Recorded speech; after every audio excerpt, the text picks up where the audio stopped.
America में एक बार फिर ट्रंप सरकार और ये अब सपना साकार हो चुका है डोनाल्ड ट्रंप का। एलन मस्क ने पूरा एड़ी चोटी का जोर लगाया था कि ट्रंप जीत जाए और जीत गया ट्रंप। इस समय अमेरिका के राष्ट्रपति की दौड़ में उन्होंने विजय हासिल कर ली है। ट्रंप की तरफ अगर देखें तो ट्रंप अकेले अंतरराष्ट्रीय नेताओं में से कुछ एक नेताओं में से हैं जिन्होंने हिंदुओं के ऊपर बांग्लादेश में हो रहे अत्याचार के विरुद्ध आवाज उठाई, चिंता व्यक्त करी। भारत के हमारे अपने जो इंडी गठबंधन के नेता हैं उनमें से कितने लोग हिंदुओं के प्रति हो रहे अत्याचार के विरोध में बोल पाए, आप ध्यान दीजिए। अच्छा, इस चीज का फायदा उठाया योगी साहब ने। बंटोगे तो कटोगे का नारा यहीं से आया है। अब ये छाती पीट रहे हैं जितने भी अपोजिशन वाले हैं भारत में कि ये तो पोलराइजेशन हो गया। तो भैया आप लोगों ने तो करा ही नहीं, आप लोग तो ध्यान ही नहीं देते।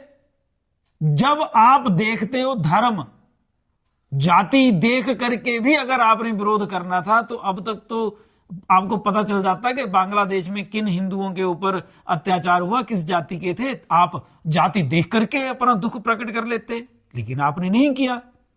तो उसका फायदा राजनीति में तो हर कोई उठाता है, तो इसलिए योगी साहब उठा रहे हैं और उनका यह फायदा उठाना बनता भी है, क्योंकि पॉलिटिक्स में कोई भी लूप होल होगा उसको अपने फायदे के लिए यूज किया जाएगा। कुर्सी तो उनको भी चाहिए, राजनेता हैं वो भी। लेकिन ट्रंप का जीतना इस समय इस बार भारत के लिए बड़ा ध्यान देने वाला और विचार करने वाला विषय होगा, क्योंकि इस बार ट्रंप अकेले नहीं आए हैं, एलन मस्क के साथ आए हैं। तो एलन मस्क बहुत बड़ा व्यापारी है और बहुत बड़े सपने लेकर के आया है जिसको इसने साकार करना है किसी भी कीमत पर। तो ये भारत के इंटरेस्ट्स की तरफ नहीं ध्यान देगा एलन मस्क, ये अपना फायदा सोचेगा।